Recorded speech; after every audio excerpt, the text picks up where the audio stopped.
une personne que lorsqu'elle raconte l'histoire d'une chose qui s'est passée, d'un fait, c'est-à-dire que lorsqu'elle fait son kombucha, ah non, laisse tomber, c'est tellement mielleux, ça a du goût, tu ne veux même plus qu'elle s'arrête. Parce qu'elle a une manière d'ajouter l'histoire, elle a une manière d'ajouter sa petite épice, elle a une manière d'exagérer la chose. Tu es toujours sidéré. Et puis quand elle finit par se coucher dehors, elle écrit le lendemain sur le statut, il n'y a rien pour les pauvres. Personne pour me lancer même 200. Ma chérie, viens t'asseoir. Quel 200? 200 que tu as donné à qui de garder pour qu'on te donne. Donc tu n'es pas au courant que toi tu es d'abord une richesse. Tu n'es pas au courant que Bill Gates recherche ton profil. Oui, la mamie comme ça que tu es, est désormais avec un titre, est désormais avec un prix dessus. Ne fais plus le kombucha du quartier, s'il te plaît. Ne te ridiculise plus de la sorte. Vends ton kombucha au million. Vends ton kombucha là aux enchères. Ah oui, ah oui, ah oui. C'est comme ça, les amis.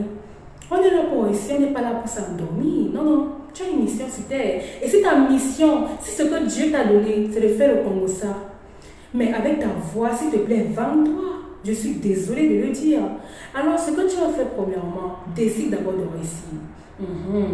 Lorsque tu as décidé de réussir, va vers une influenceuse ou alors vers une start-up, va vers une entreprise. Essaye de voir un peu comment ils font leur post. Toi, regarde si ça t'anime quand tu lis le post là. Parce que très souvent, ils utilisent la stratégie du storytelling, qui veut dire que raconter une histoire pour toucher les émotions afin de pouvoir vendre.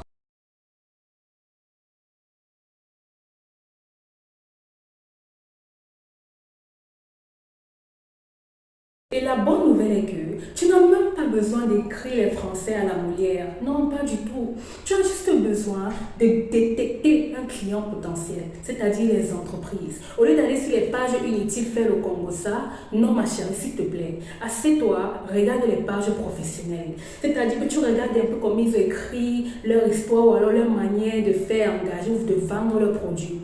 Et écris à une de ces entreprises-là que voici, je suis tombée sur votre storytelling, sur votre post et vraiment c'est beau, mais je pense que de dire tout simplement que acheter les montres pour être chaud sapé, je ne sais quoi, dites plutôt à cause du manque de cette montre, on m'a humilié.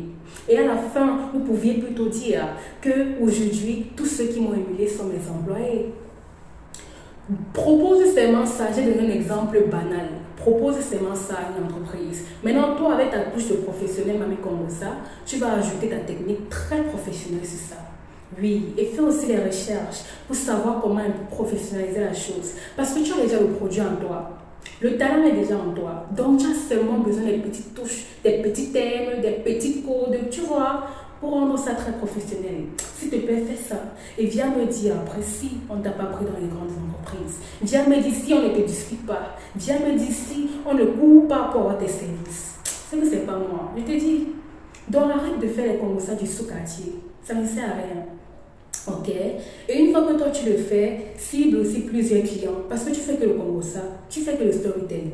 Donc cible même 3 clients. Par mois, tu as ton bon salaire.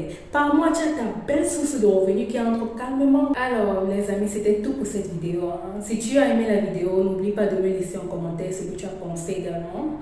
Et like la vidéo, partage surtout au maximum à toutes ces personnes qui aiment le kombucha, qui savent faire le kombucha mais qui ne savent pas aussi comment utiliser ça à sa juste valeur. Parce que oui, on a tous une passion et un talent.